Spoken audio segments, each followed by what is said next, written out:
Marami sa ating mga Katoliko, kung hindi iiwas ay hindi talaga tatanggap ng banal na Eucharistia.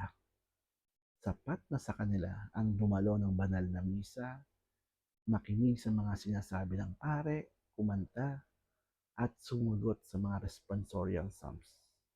Kabisadong-kabisado pa nila ang misa. Pero ang pagtanggap ng Eucharistia, iniiwasan nila.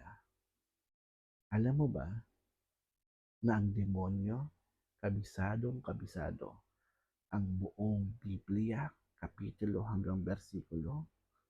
Minsan na nga siyang nag-quote sa Bible. Psalms 91:11. Binanggit niya ito sa ating Panginoong Hesukristo habang tinutokso niya. Pero alam mo ba ang isang bagay na hindi niya kayang gawin? Ang pagtanggap sa banal na Eucharistia.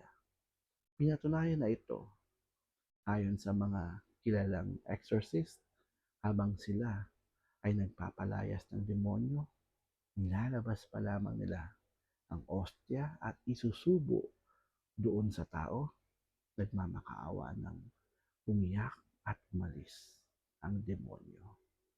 At alam mo ba kung bakit takot na takot siya sa tinapay na ito? Ayon sa James chapter 6 verse 51, ang tinapay na ito ay tunay kong laman. Ayon din sa James chapter 6 verse 53, hanggat hindi ka kumakain ng aking laman at umiinom ng aking dugo, ay wala kang buhay na walang hanggan.